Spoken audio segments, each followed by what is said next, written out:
ഒരു 4-5 വർഷം മുന്നേയൊക്കെയാണ്, 5 വർഷം ആവുന്നിപ്പോ. ആ വീഡിയോ കോളിലൂടെ ഇങ്ങനെ സംസാരിച്ചുകൊണ്ടിരിക്കാം. ഞാൻ പലപ്പോഴും എനിക്ക് വീഡിയോ കോൾ ആകുമ്പോൾ എടുക്കാനൊന്നും സമയമില്ലെങ്കിൽ അവർ പറഞ്ഞോട്ടെ, എന്തെങ്കിലും കാര്യമായിട്ടുള്ളതാണെങ്കിൽ വീഡിയോ കോൾ ഒന്നും ചെയ്യില്ലല്ലോ, ഗ്രൂപ്പിലിടുമല്ലോ.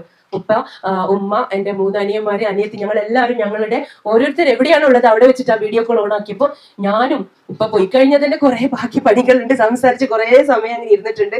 അല്ലെങ്കിൽ വേണ്ട, ഓണാക്കാം എന്ന് വിചാരിച്ചിട്ട് ഓണാക്കണ്ട എന്ന് തോന്നി എന്റെ മനസ്സിൽ പഠിച്ച റബ്ബ് ഓണാക്കാൻ തോന്നിപ്പിച്ച് ഓണാക്കി. ഞാനിങ്ങനെ മേശയുടെ അവിടെ ഇങ്ങനെ ചാരി വെച്ചിട്ട് ഞാൻ എന്തൊക്കെയോ കാര്യങ്ങൾ ചെയ്തുകൊണ്ടിരിക്കുന്നുണ്ട്, സംസാരിക്കുന്നുണ്ട്.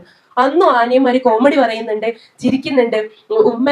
ഉപ്പ പോയതേ അവളുടെ വീട്ടിൽ നിന്ന് പുറത്തേക്ക് പോയതാണ്, കുറച്ച് അപ്പുറത്തുള്ള ഒരു സ്ഥലത്തേക്ക്. പക്ഷെ ഉമ്മ എന്താ ചെയ്തുകൊണ്ടിരിക്കുന്നത്? അത്ര സ്നേഹമായിരുന്നു ഉമ്മയും ഇപ്പം തമ്മില്. ആ സ്നേഹമൊക്കെ നമ്മളിങ്ങനെ കണ്ട് കണ്ട് കണ്ട് ഇങ്ങനെ ജീവിക്കുമ്പോൾ നമുക്ക് കൊതിയാവും, അതുപോലെ നമുക്ക് ജീവിക്കാൻ തോന്നും. ഉമ്മയെ അത്ര നന്നായി കെയർ ചെയ്യുന്ന ഒരു ഉപ്പയായിരുന്നു, ഒരു ഭർത്താവായിരുന്നു ഉമ്മയുടെ സ്നേഹനിധിയായ. ഈ ഫോണ് അവിടെ ഇങ്ങനെ വെച്ചിട്ട് ഞാനും സംസാരിച്ചുകൊണ്ടിരിക്കുന്നുണ്ട്. സംസാരം പിന്നെ ഇതൊക്കെ ഇങ്ങനെ ഓർമ്മ എന്ന് വെച്ചാൽ ആ സമയത്ത് ഒരു സ്ക്രീൻഷോട്ട് എടുത്തിട്ട് നമ്മൾ പിന്നെ വിടുമല്ലോ അതേ ഗ്രൂപ്പിൽ തന്നെ.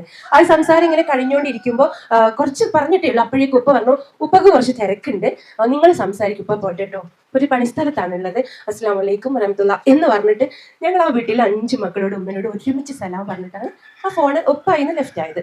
പിന്നെ ഞങ്ങൾക്ക് സംസാരിച്ചു ഒക്കെ കഴിഞ്ഞ് കുറെ അങ്ങോട്ടും ഇങ്ങോട്ടും കുറെ അച്ഛനാ ഭർത്താനൊക്കെ ആയിട്ട് ഒരു കറക്റ്റ് 1 മണിക്കൂർ കഴിയും പറയുന്നത് ഇപ്പൊ പോയി എന്നുള്ളതാ. നിങ്ങൾ ആലോചിച്ച് നോക്ക്, എത്ര സ്വപ്നമായിരുന്നു എന്നറിയോ. ഇവരൊക്കെ നിങ്ങളൊക്കെ പറഞ്ഞ പോലെ കുറേ ഗിഫ്റ്റ് കൊടുക്കണം, കുറേ ഡ്രസ്സ് എടുത്ത് കൊടുക്കണം, കുറേ സമ്മാനം കൊടുക്കണം, എന്തെല്ലോ ചെയ്ത് കൊടുക്കണം എന്നുള്ള ഭയങ്കര കൊതിയൊക്കെ ആയിരുന്നു. നമുക്ക് ആവുന്നൊരു സമയം എത്തുമ്പോഴേക്കും ഒരു പക്ഷേ അവര് കൂടെ ഉണ്ടാവും എന്നുള്ളത് പോലും നമുക്കറിയില്ല.